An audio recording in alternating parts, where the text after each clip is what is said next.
Okay, we are seeing some activity here at the house. You can see that they have somebody handcuffed and searching that person right now. They are patting that person down, and looks like an ATF agent just came out, had a long rifle weapon with him. Not sure who is being arrested.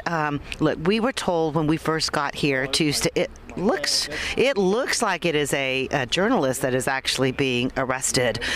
We were told early on when we first got to this scene that we needed to stay back because the home was not secure, that we needed to step back, and that there might be people inside the house. That's what we were told when we first got here around 5 o'clock this morning. A DPS trooper told us to move back, that there might be people inside the home.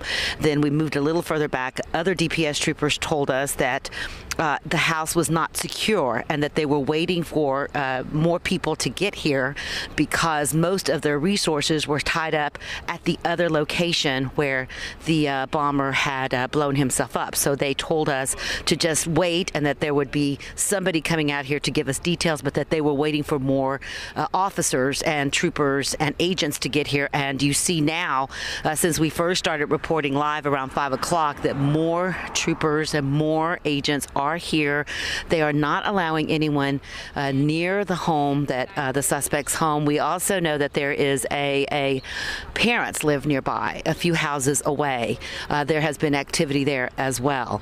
So that is what is going on here at this location, but they want to keep this area clear. You can see that there are officers also with guns drawn.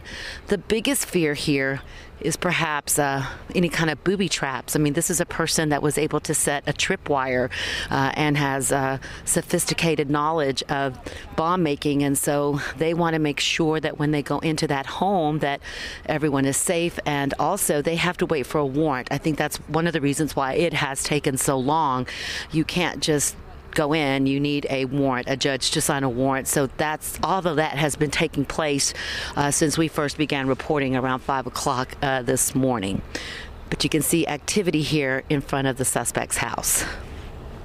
Now, Rebecca, quick question. I know, and I'm glad that you mentioned the major point that there could still be some booby traps or anything like that. So everyone there has to take a precaution, especially law enforcement. But the person being arrested, did you say you for sure knew that was it a photojournalist, a reporter? Are you sure it was a journalist, or that's just a thought? Well, it looked like he had camera lenses, and the photographer said, and a couple of photographers that are standing here nearby are nodding. They said that when they zoomed in, you could see a camera lens, and it looked like he had a name tag. I had seen, actually, it looked like I had seen that guy around earlier near us, but they are very serious about not wanting anybody near this home because you don't know what's in there, and they've got to comb through that. They want to preserve the evidence, and they don't need anybody interfering with their investigation right now. So that's what's happening here. But again, when I first got here this morning around 5 o'clock, the trooper said that they believed that there were people, a person or people inside the house still, and that's one of the reasons that he was almost nervous. He said, you need to get back, you really need to leave. And so we did. You know, we did what he asked us to, and then the other troopers came over and said it's not secure here. Now, I don't know, it does not look like there's anybody walking around the neighborhood. Initially I asked them, are you evacuating this neighborhood? And they told me that they were waiting for direction from their superiors that were still at the other scene, but I have not seen anybody in this neighborhood in a while, so they may have evacuated at least the nearby homes.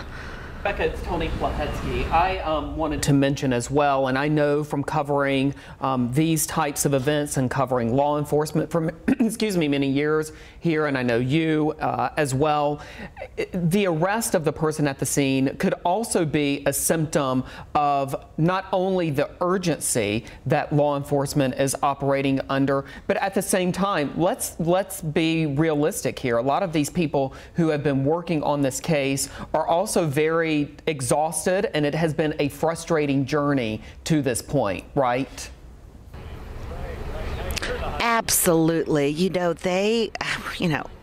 everyone that's been involved in this case has been working at high alert, and officers like the rest of us, have a lot of stress when it comes to this, and they have been working around the clock to try to catch this guy, and now they're here in front of the home.